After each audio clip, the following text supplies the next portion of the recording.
Hi, I'm Justin Lokitz, and this is the Design Shift Podcast, your weekly design guide packed with actionable insights, expert interviews, and bold ideas to help designers at every level lead with clarity, influence change, and shape what's next. In this episode, I chatted with my good friend Maya Elise Joseph-Goteiner, an amazing design leader and founder, about her journey from Google, where she ran the storied Area 120 Accelerator, to founding her own design agency, Velocity Ave. Keep listening to learn how Maya turned a layoff into a launchpad, redefining design leadership, embracing uncertainty, and building a high-velocity agency for the AI era. And remember to subscribe to the show and the Design Shift newsletter if you enjoyed this episode. Thanks. Okay, welcome everyone to Design Shift. As always, I am truly excited about our guests, and especially today, I'm speaking with Maya Elise Joseph-Goteiner. She is truly a master at building scrappy, high-impact teams that turn uncertainty into opportunity, which is something I think we all love. At Google's Area 120, Maya scaled a zero-budget research function into a foundational pillar of the incubator, shaping over 58 products and influencing the investment strategy at Google, which is big.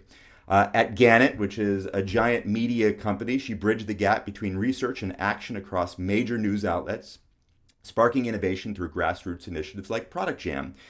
And now, with her own amazing research, design, and strategy agency, Velocity Ave, Maya's helping to shape ideas into kick-ass products for her clients. And really, honestly, having spoken with Maya before, I don't think there's anything she can't design or can't do. So welcome, Maya, to the Design Shift podcast, newsletter, and all the rest. Thank you, Justin. Can you introduce me always? I'll do my best. I'll do my best. Yeah, usually That it's was a like very, a few very, times, and then I rewrite it, and I'm like, I'm not sure I would say it that way. Let's say it this way. This is the way I write, and here's the way I talk. very So here we are. very gracious. Very, very gracious and kind of you. Thank you, and kind of you be here. So I'm really excited to be here. let me just kick it right off and with a Mhm. little bit of a warm up. I know you've got your agency, Velocity Ave, and I just mentioned in the intro, you haven't always been a startup agency founder. Just before this, and in fact, Yeah. last time I spoke with you for the Everything is a Prototype podcast, you were working at Google, and so this is big tech. You had massive resources, global impact, probably an intense culture, and I think probably even more so towards the end of your tenure there. Tell me a little bit about Yeah. your past role and even past roles, if you like, and what did those days look like? Because I'd like to also get to what does today look like. So, what did Yeah. it used to look like, yeah, in your past roles in big tech? Yeah. A normal day in big tech was 14 Yeah. meetings.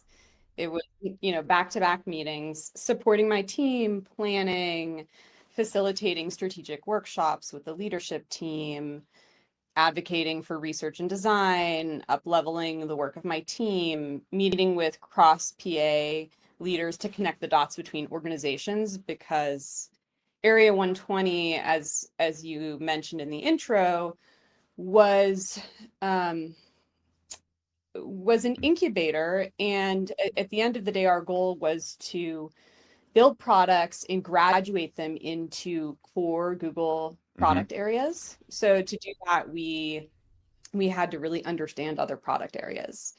So that was a normal day. I think a big day was deciding with the partners, evaluating either pitches or determining whether one of the 58 products should get more funding. It was making decisions about the investments and our strategy and vision. So where were we going? And as you said, it shifted so much in 2022. We had a order, or there's probably a better word, but that Sundar really was pushing all of Google in the fall of 2022 to focus exclusively on AI. So our organization went through a pivot of its own where every product we invested in, every product that was within our organization had to be leveraging AI in some way. And my team of research and design really shepherded that transition and did a lot of the groundwork in helping our teams understand the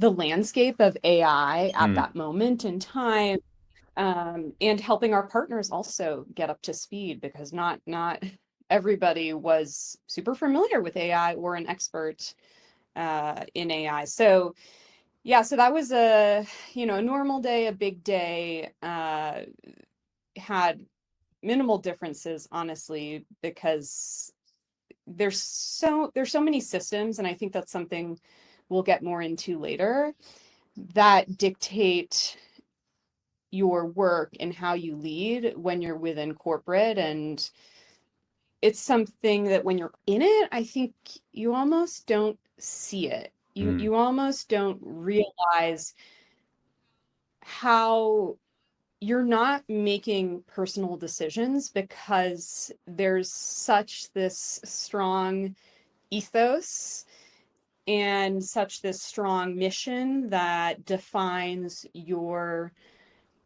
principles and values. And yeah, so this has been a big realization being on the outside that we'll talk more about later.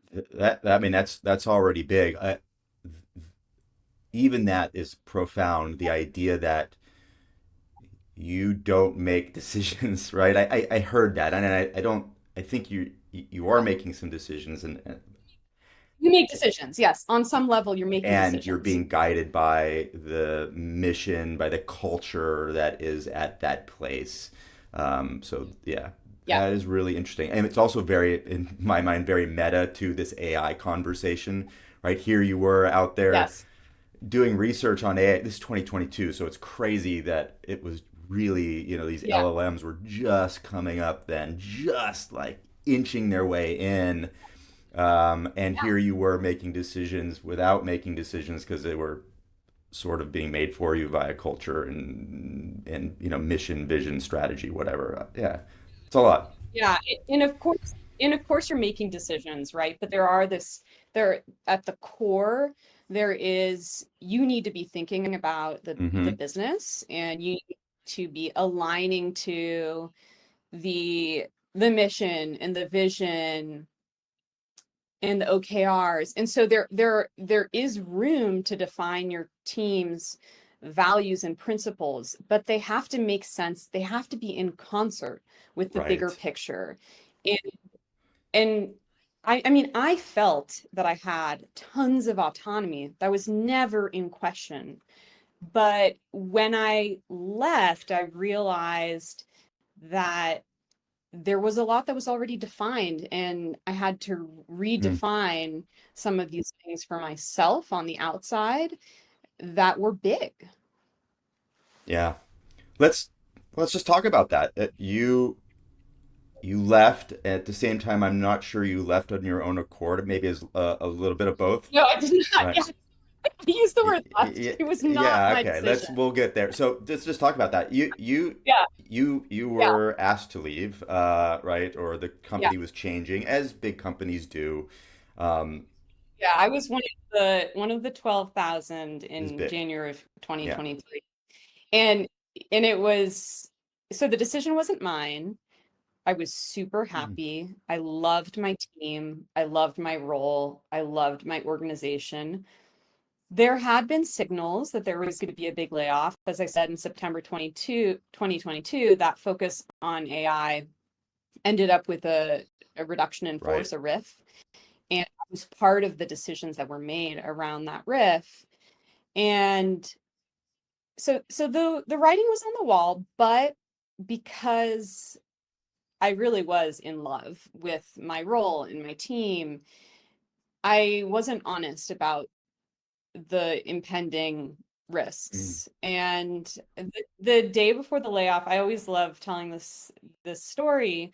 I facilitated a workshop for our investment partners that was about Gen AI. Yeah. And had I think it was 2 hours, and we had a bunch of exercises. And the one exercise we did not get to was writing a eulogy for our organization. Wow. Yeah. With the one that you really So needed I at that point. Yeah, it was Huh. ironic and also in retrospect Yeah. comical. But only one person in the room knew that the layoff was Wow. coming. And yeah, and but I think that gives you a sense that there was an unconscious awareness. I knew this was Hmm. coming, but I wasn't totally Yeah. prepared. I totally get it. And I think I spoke with you right before then, and then we sort of chatted it over Yeah, LinkedIn or whatever, and probably email, maybe even over Zoom or something afterwards. And I know that it was, I'll just put it out, I think it was a bit devastating to you at that point. And you were also yeah, there forced to make some decisions. And one of those decisions I feel like you made, and I'd love to talk about that one now, is you made this decision not to go back into tech in the same way, and you started Velocity Ave. What was that decision making process like from going from this employee leader, really, a leader for this incredible yeah. group at Google where you loved your work and you loved your team, to a place where you're like, I'm gonna build my own. I'm gonna build my own team and build something I love. Yeah, there were a lot of components of that decision. I did parallel path for about 3 or 4 months where I was applying to Hmm. full-time roles and building the agency at the same time. So I was part-time building the agency and then I was interviewing. And I did that so that I could really make an assessment. And so there were a few dimensions of this. One is in Area 120, the diversity of work was incredible. I was always learning about new markets Hmm. and verticals, and I wanted I wanted that to ideally I wanted that to continue being a part of my career. And so as I was applying to these roles that were in-house, they all felt a little bit too Hmm. focused, and maybe limiting in some way to my curiosity and aspiration to continue learning. The other thing was I start I started to realize that we were entering this time, and and corporate culture was changing. And it made me really think about what Hmm. security means, and realize that there wasn't necessarily security in a full-time position. And I have the privilege of being a citizen and not having to worry about, visas. And so for me, the allure of corporate, I think, on a surface level was much Hmm. lower.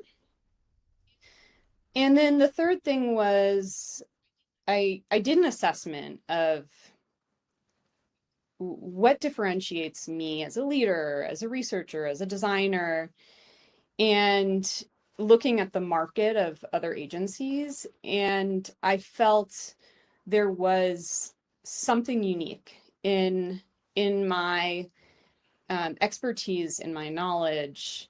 And so I wanted to take that risk and lean into it, and see if there was marketability there. And then the last thing is I really loved my team, and I actually wanted to keep us Yeah. together. I tried immediately after the layoff to pitch A16Z to hire our whole team. I mean, I was really very bold. Um, and my team met every single Hmm. week, and people a few people were interested in joining me on this journey. And in the end, two people joined me a little bit later. So that was another motivation of like keeping us together and continuing to do the great work we were doing within Google, but outside of Yeah, Google. it's really interesting. And even those just those knowing that you were doing some of this in parallel, but those epiphanies that came up, right? Including, I'm a citizen. I can just go do this, and also that you loved your team and that you know it. You didn't want to be pigeonholed into this one thing. You wanted to kind of continue to do that. Something we both share, similarly, I left Autodesk on my own accord to start Right. something, and it was very similar. I just wanted to learn, right? I love Yeah. acronyms. I tell people all the time, I love going into new places because I love the acronyms. I want to know. Yeah. I was doing I was doing a med tech strategic partnership thing at one point in time, and they kept saying PNB, and I was like, PNB. Hey, tell me more about this PNB thing. And they're like, oh yeah, it's called a peripheral nerve block. I'm like, you gotta tell me what this thing is. Like, I gotta Yeah. know, right? And who cares? I mean, we should care. And yeah, here you are, right? You Yeah. are now have this clarity of, oh, I want to keep learning and expanding and not being pigeonholed into the corporate tech thing. Yeah, I think that's big. Yeah, you know yourself, and yeah, it sounds like this is what your aim is in building velocity. Yeah. Um, I love that acronym. yeah, Love yeah, for love for acronyms. acronyms. It's big. What are some of the things then, knowing that you wanted to kind of take that thing that you had at Area Yeah. 120 and continue it in some way? What are some of the things you've now had to unlearn from the big tech Yeah. thing now that you're running Velocity?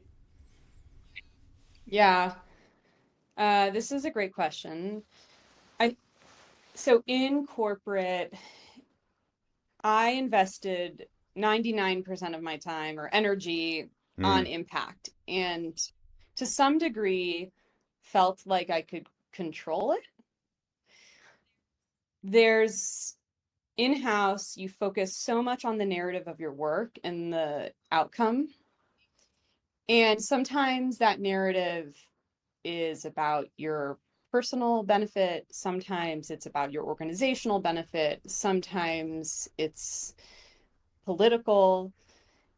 And on the outside, you have to let go. You rarely see mm, that end result because you don't have the environmental nuance. You don't spend your time, in understanding the organization and how decisions are made and how this, VP or SVP decides on, product launches or investments.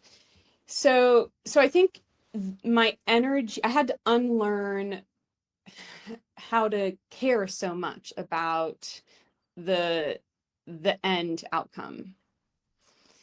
Sometimes I still in our team still sees that impact, but yeah, sometimes we don't. So that's one thing. I also had to unlearn being an expert in our products and organizations, in embracing my ignorance.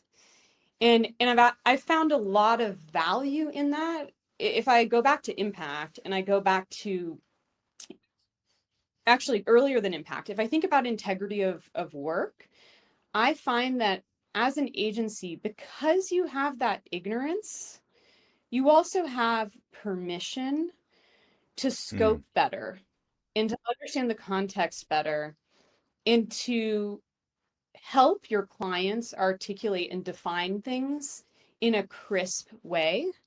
Which, when you're on the inside, there's this assumption we're all on the same page. Everybody knows why we're doing this.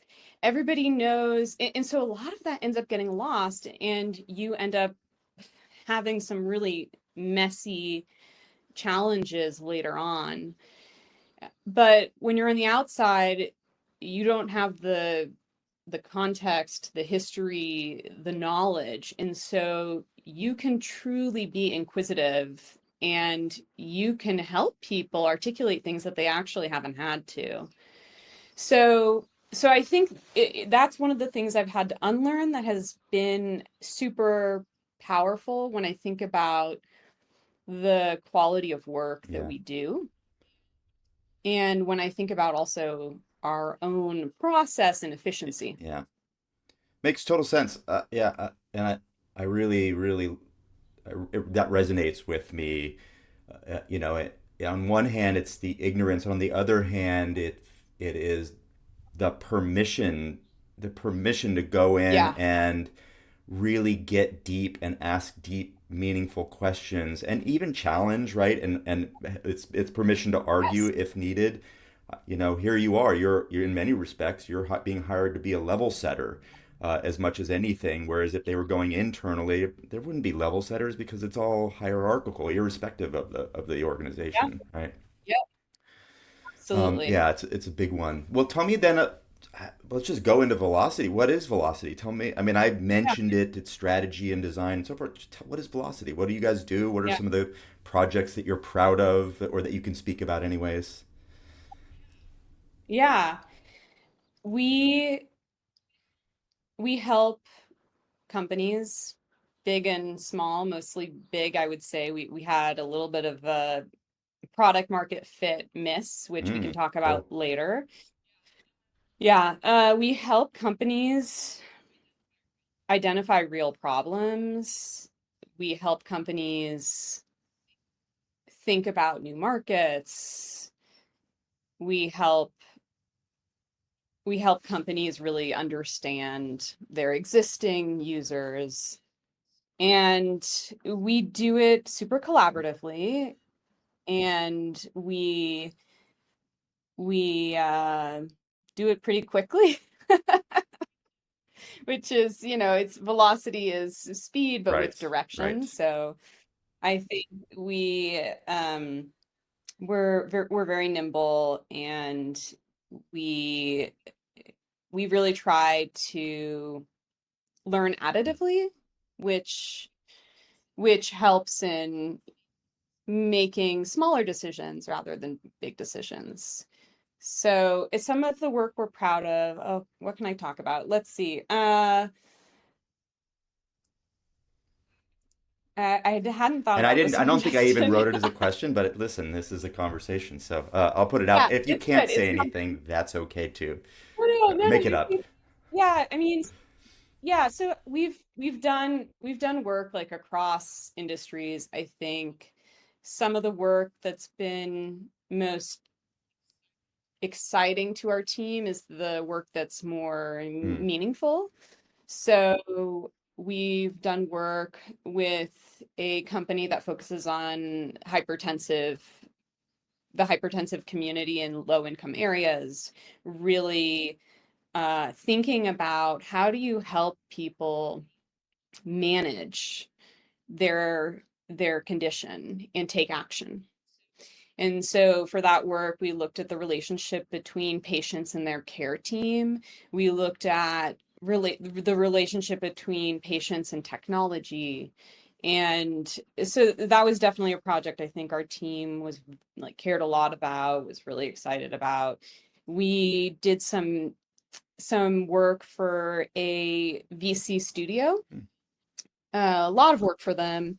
And one of the projects was looking at the deaf community and the hearing community, and how can we support communication in instances where there's vulnerability and there's something super critical. So somebody's coming, admitted to the hospital, and there isn't an interpreter. Hmm. How can we help the staff communicate with this deaf person? Somebody is pulled over and by a policeman, and the policeman doesn't know sign language. How do they communicate with that person? Then we've done a lot of work for bigger companies, finance, advertising. Google has been a Oh big yeah, client of that's great. ours, Yeah. Uh-huh. and that's been super fun to continue working and work with a lot of new teams, honestly. But to continue working with Google has been a lot of fun. And then we've had some work with smaller startups, but we we haven't found that product market fit, and I have some inklings on why. I think there's just, it relates a little bit to AI. We can Yeah. talk about it later, but it hasn't been a big source for us Hmm. of work. The thing I'm most excited about that we've been doing is we've been doing independent research, and we're really starting to invest more in the topics that we're interested in so that we can do a couple things. One is we can make our research available publicly, and so that we can also take a more open source community driven approach to research and bring more people into the design process of that Yeah. research. That's great. I mean, it's also what I love about that is it's a, it's a certainly a tactic that you see from the big, consulting agencies, which is research, right? And then you become a thought Yeah. leader in that space, and really a leader in that space because you have the information, the data behind it. And here you are, sure, and let's bring you into this data, and not, it's not something that you have to sell necessarily, right? It's bring you into the data, and you are also then becoming a thought leader in, with that data and the research you're doing. Yeah. Yeah, we've been using it to go deeper in domains that either we're interested in or we we think there's gaps in the existing Mm. research out there. So it's been a really nice way to continue learning on our own accord and and by sort of Yeah. objectives. Yeah. Makes total sense. um Yeah. you okay, you were in this parallel path, and you started Velocity Ave, and it sounds like you really are starting, if you haven't already found your product market fit, mostly with bigger organizations, including your former employer. Um, and you speak about velocity as well, right? Which is speed at a vector, in a direction. Really, what Yeah. what you're doing then is fundamentally different. Maybe it's the speed, but how is that different? Mhm. What's fundamentally different then in your approach than perhaps what you've done before, or than what others are doing? Yeah. I think what's different, and I mean, I don't know how Mm, different, you only know what you know. I think we we try to really lean into assumptions, and we try to understand the client and the market holistically before we go in and do research and mm, design. And um, we bring a lot of diversity from our team into that process. And so what that means is you're getting this, you're sort of huddling all these different experts. We lean on experts a lot, and it's not a one person show. And so you're looking at at the space, at the problem from a multitude of angles and perspectives. And so it it helps you go in with stronger operating assumptions and with more clarity on what you're trying to understand and learn. So I think it's how we work. We're truly collaborative. Our team meets mm, every single day. We share all of our work in progress. We talk about, everybody's working on different projects, but we're talking about them all the time. We are bringing people in who have expertise. And so that it accelerates learning in a meaningful way. And it it helps us push the boundaries of the initial objectives and put it in context. The other thing that we do that you're not really allowed to do at a lot of big companies is we look at the market and we look at competitors if we're working on a specific product, and you can't you're not legally often allowed to do that if you're Right. in-house. So I think that helps, when we talk about holistic, we're talking about the market, the business, the humans, right? And often when you're in-house, you're very your definition is much more narrow and sharper. Mm-hmm. So um yeah, so I think clients love that perspective, and it truly enables us to move faster. So, we recently did some work around SMBs and their workflows. And we were able to do a really large study in 1 month Wow. because we didn't just have one person on it. Yeah. We had multiple people on it collaborating who had, like, expertise in multiple areas. And so that intersection really helped us accelerate the work and do it with Yeah. integrity. And that 1 month is fast if you're identifying workflows across SMBs, irrespective of where those Yeah. workflows exist. How, you Yeah. mentioned AI before, and of course, this is also the thing that you were doing before at Google, and then subsequently were asked to leave because of AI or investments or reorg, whatever it was. Yeah.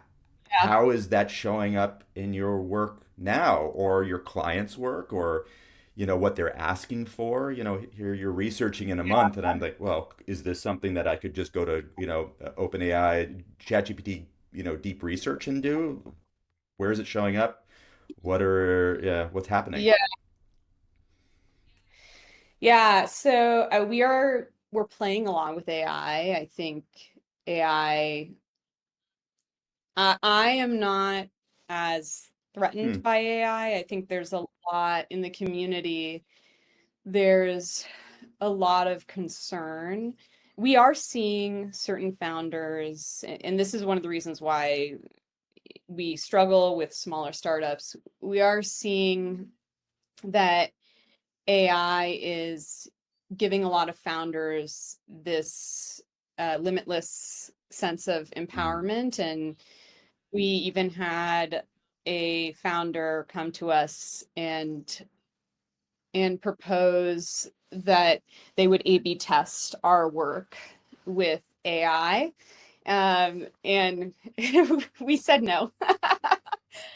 Um, I, I, I think AI is helpful in certain moments in the workflow. I think one of the things I've realized in thinking about and playing with AI is, at the end of the day, what we do in design and research and content is really about making decisions, and humans will always have to make these decisions. And so I think AI is not, it is like, businesses will always be run by humans. And so we have to evolve how we work. And we've had to evolve how we work for a really long time. I mean, there's been so much tension always Yeah. between design and Yeah. product. And so I think, if anything, AI is pushing us and challenging us to evolve. But yeah, it's another tool. I don't think it's a threat in the way that a lot of people are worried. But I do have friends who have made claims that they are going to leave design specifically because of AI. They are going to go into, into industries where humans are required. And so Mm. I see it definitely rating at a lot of people's sort of Mm. confidence in the need for us and for our skill sets. But I'm not, yeah, I'm not as Okay. concerned. Yeah. Yeah. by the way, I agree with you. I follow a really great design leader, writer, Rachel Kobetz. She writes all the time about this Yeah. stuff, and lately more about AI, right? And the role of design leaders, which is lean into it, right? Now is the time. And I think in it, paraphrasing what she said, and also, maybe it's a bit of smashing up what you just said with hers, conflating the two. Is design is required. Designers design, right, for human experience, and vis-a-vis, we help to make those decisions, right, and that's what a Yeah. designer does. And so it's Yeah. yeah, I totally agree with you, yeah, here. Yeah. I think it's hard. It's a hard topic to talk about because there's so much frantic Yeah, energy right yeah. now, and so many people are predicting the death of design. But I think it's a time that we have to.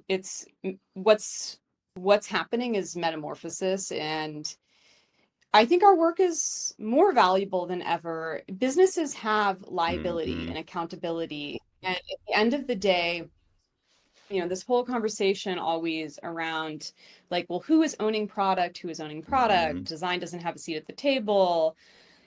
It's part of it is because of just how, like, the things we care about and also how much time we spend doing those Right. things. And so if anything, leveraging AI in specific moments, in specific ways, will give us more time to lead, more time to sit at that table, more time to facilitate decisions, more time to advocate for Hmm. humans.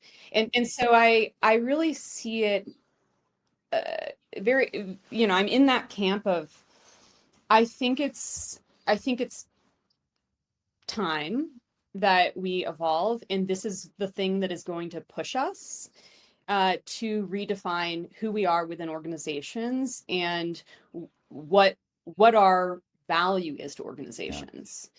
So I think there's a lot of people in that camp, but there's definitely still, when you log into LinkedIn, just like every day, you sort of get that sense of the doom and gloom and the Yeah. fear. And fear is, our biggest enemy. And that's Hmm. really what we need to approach and redesign our Yeah, role. agreed. If you're a sci-fi follower, fear is the mind killer. So there you go. Um, Yeah, there you go. um, existential, maybe not existential. Big question. What is design? What Yeah. what what is design? What's your definition? What does design mean to you? Yeah. Yeah. Okay, I think my definition might be a little bit different. Maybe not. I haven't sort of read up on how other people are Great, even defining better, even design better. in a long I time. want Maya's definition of design. Okay, so my definition of design is that it is about negotiating and balancing implications between humans, technology, business, and market. I think uh, we are the ones who can really, yes, we identify problems. Yes, we make systems and experiences better. Yes, we create value for humans, all those things. Yes, yes, yes.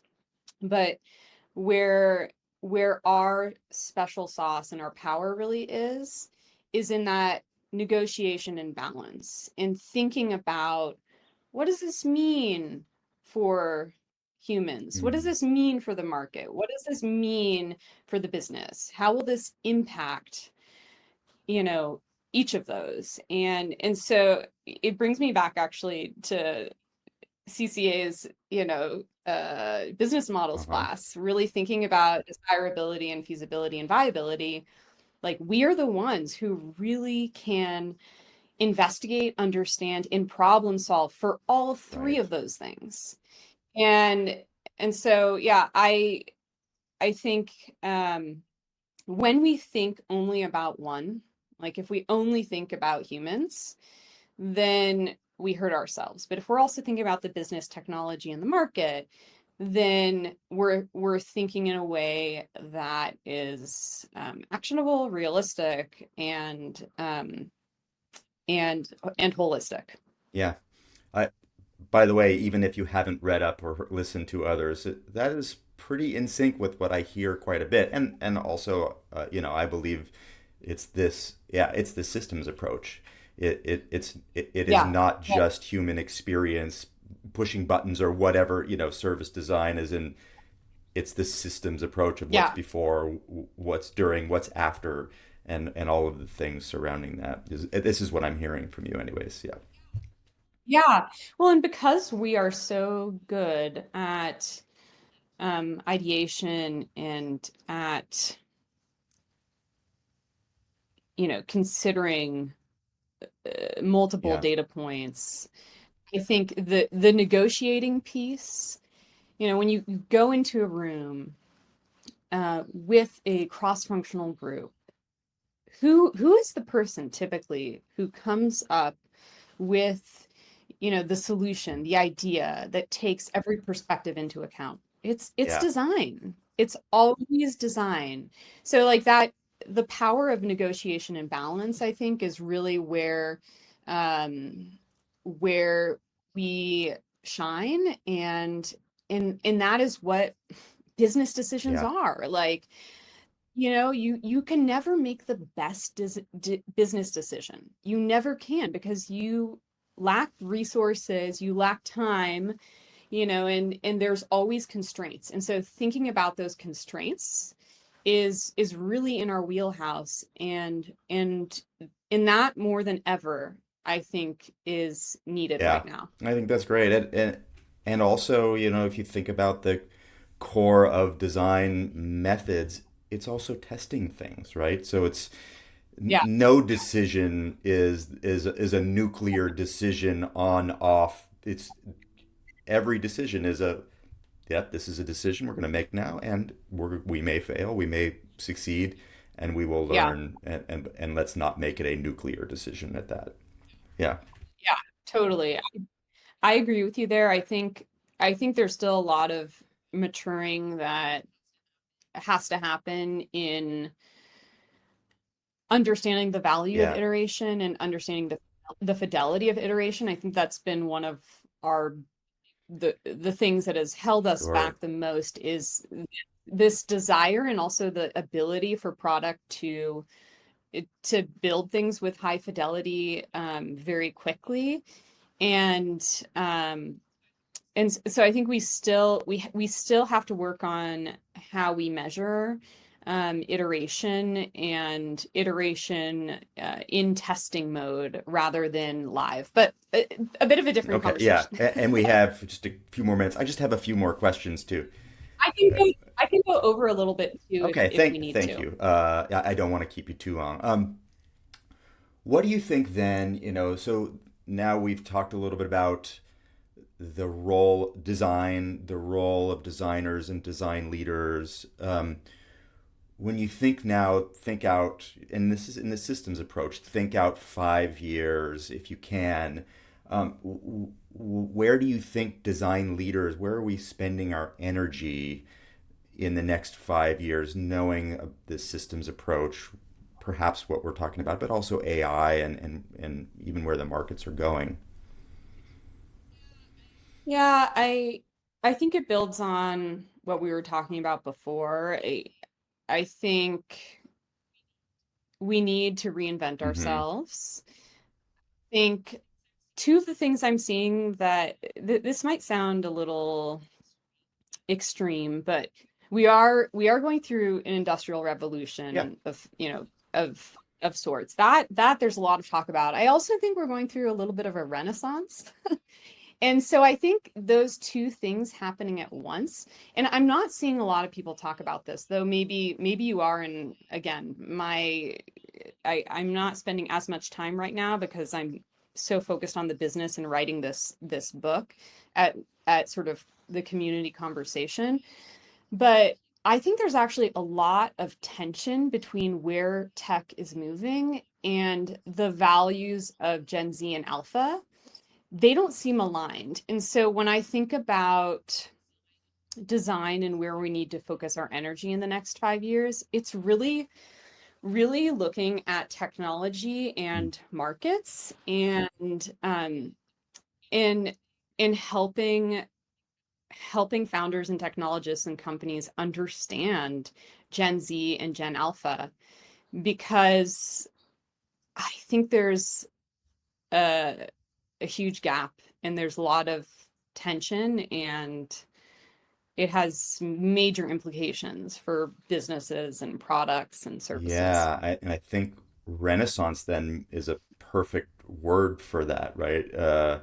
Meaning flourishing Yeah. and not necessarily flourishing in the same direction, right? That's Renaissance. Yeah. No. Hmm. Yeah.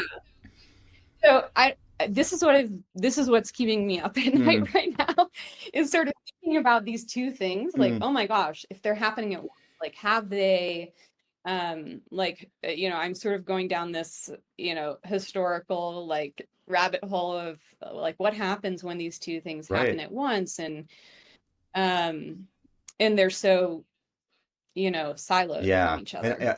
are they siloed, or is there a Venn diagram where there's a thin sliver in the Yeah, middle somewhere where we can, there, yeah, work there, together? I'm sure there Yeah. is. Yes, Uh, yeah. Tell me about the book. I didn't know this going into this. Yeah, Oh, let's hear it. okay. So I'm co-authoring a book, and it's about design skills that make business Oh, impact. yes. In this, Required. yeah, Yes, it's required text. Here we are. yeah, Yeah. it yeah, it's like it's really exciting. It's going to be a super Hmm. structured book. It really with two entry points. One is skills, and the other is impact. What kind of impact Hmm. you want to make, and getting getting super defined about the types of impact that we as designers can make. And we're thinking about, design, research, Hmm. content in general as well. Is it written for designers? Is it written for business leaders? Is it written for both? It's it's it's written for Hmm. both, but this is one of the challenges is figuring out how to write it well for Yeah. both. And it's coming out in either end of December or early Oh, yeah. January with O'Reilly. Oh, amazing. Amazing. And great, Yeah. great publisher to have something like this come out, under it. That's terrific. Yeah, they've been Yeah. really amazing. They're super supportive and Yeah, it's fantastic. yeah, And the it's distribution is the key in that sort of thing. yeah. Oh, I'm so excited to hear that, and even more excited to read it. On that note, and again, I just have a couple more questions. We won't go too long. Yeah, yeah. Here you are, you're writing a book, you've got thoughts about design and where design needs to go for leaders, and you're running this agency. I think I feel like what you're also saying, and I'm going to ask you this question in maybe in this way. Why are or how are designers so well suited to become founders? Or maybe why not?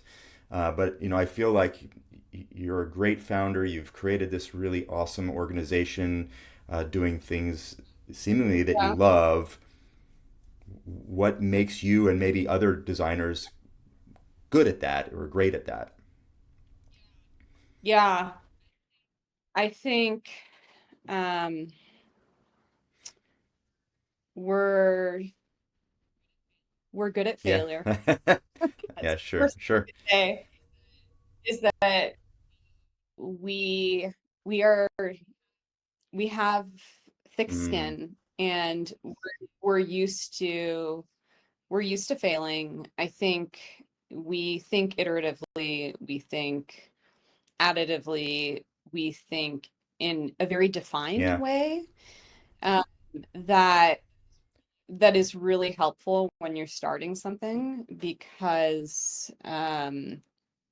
you have to prioritize and you have to decide what's most important in a moment, and take an incremental approach. So I think those are the things that really um, make us stand out as founders. I think a lot of there's a lot of factors that determine a business's Hmm. success.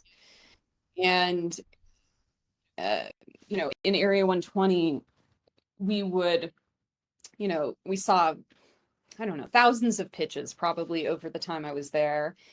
And you're looking at so many different factors, product market fit, the team, the business model, the competitive market. And so I think it's hard to predict,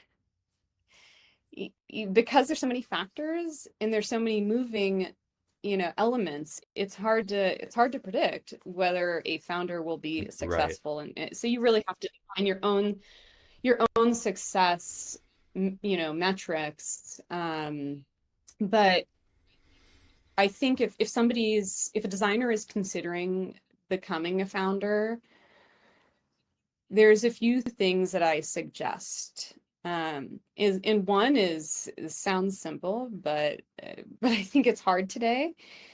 Get real feedback from Yeah. the people that you've Yeah. worked with, and not just like general feedback like on a project, but what do they think distinguishes your work? What do they think makes you different? And if they can't articulate something real, I think this is a signal that you need to focus more on developing as a designer, because there it is a very crowded market, and it's important that you stand out in some way and that you have clarity, right? And so the other thing I would do is look at the market of what you're interested in, whether it's starting an Hmm. agency or whether it's building a product, and really understand that market and how are those companies positioning themselves? What are their unique differentiators? What are their value propositions? Who are their clients? Who are their customers? Who are their users? And then the other thing I would do is spend 1 month and map how you really spend your time Oh, in that yes. month. Yes.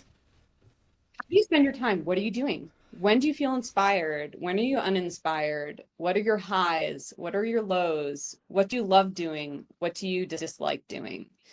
I think when you're a founder, you can dislike things, but you still have to do them. And so, yes, you can outsource, but you're always going to be, involved. And so if there are things that you really don't want to do, it does, I think, make it challenging to go into the founder mode. Yeah. Makes total sense. And I've been there. And yeah, the fact that there are things that you're not going to want to do, but you still have to be involved. And it kind of goes back to your part of your definition of design and designers making decisions. It's intentionally making decisions along the way, even when there are areas that you just can't be bothered with, but now you must be bothered with. Yeah. Yeah. Thank you for Yep. that. Okay, one last fun question. What's giving you creative energy right now? You're writing this book, you're building your agency, you're working on clients. What gives you creative energy, creative juices? Mm. Uh, that's a good question. What gives me creative energy? I do think Okay, traveling. yes. Yeah, I think escaping and stepping outside of my day to day, it has been really helpful. I post Japan, post this trip, I've been writing about my observations from that trip and connecting those observations to to each other, and that I think it's really important in general to step outside of your sort of day-to-day and comfort zone, whether it means going somewhere different, or another thing I've been doing is seeing a lot of live music again, which I did when I was, in my Yeah. youth and when I was in the music Yeah. world. And I hadn't been doing it because of the Mhm. pandemic, and so this has become a new focus. So that's a way that I'm doing it sort of within my Yeah. day-to-day, because traveling isn't always possible. Um, but seeing music that I love, but also seeing music that I like but don't love, and thinking about how musicians and artists are approaching technology and integrating technology. Uh, when we were in Japan, we went to 18 museums, and I think there's so much inspiration in seeing visual and sculpture, visual art like sculpture and installations, and multimedia art. And there's a lot of artists that are leveraging technology Mhm. now more than ever. And so that's definitely been something I'm watching and thinking about, that uh, that sort of dialogue that's happening, that has always happened, but it feels much more Yeah. central right Yeah. now. Like a lot of the painters that I follow, who are very like traditional painters, are starting to use AI in their process and their workflow, which has been a huge Yeah. surprise. That's the AI as a material, right? That's the argument, Yep. which is not a tool, it's a material. Yeah. Yeah. Hmm. Material, Yeah. exactly. Yeah. Beautiful. All right. Finally, where do people find you? How do they connect with you? Yeah. And what's your ask of this audience or any audience? Okay. My ask, I've been really frustrated with the content on Okay. LinkedIn. So either tell me where there's real conversation Hmm. happening. So please reach out to me at velocityave.com if there's, you know, uh, a new place I should know about where there is inspiring conversation. If there isn't, please start posting real Cool. stuff on LinkedIn. I love your LinkedIn posts, Thank you. Justin. All your Thank posts. you. Likewise. And I'm always I'm not posting that much, but I try every once in a while. But so I'm a little bit of a hypocrite, but I know there are people that are regularly posting, or send me Substacks, Yeah. like send me stuff to read, because I am trying to use my time better, and and I think it does help to invest more time in newsletters than LinkedIn. So yeah, that would be my big ask, is help me find the real dialogue, and Got it. Got it. yeah, or Or create create it, right? it. And yeah, it's let's not go to the dark web for this. We'll find it on the somewhere else. Yeah. Okay. Yeah, cool. Well, there you heard it. It's velocityave.com, and you can find Maya there and also on LinkedIn, which we'll send out. Thank you again for spending even Yeah. more than an hour with me, Maya. It's always truly a pleasure speaking with you. And someday Yeah. we're just going to hang So out. fun. I'll come out to New Mexico with my wife, and Yes. it'd be cool. So, yes, Yeah, bring your wife. We have a cool. spare Thank room. you. All Yeah, you can right, stay there with you us. have it. All right. Thank you so much, Maya. Bye. Right. Bye, Justin. Thanks for listening to Design Shift. If you enjoyed this episode, don't forget to like, subscribe, and leave a quick rating or review. It really helps more designers like you find the show, and it helps me make better shows. And if you're not already subscribed to our awesome newsletter, head over to designshift.me. See you next time.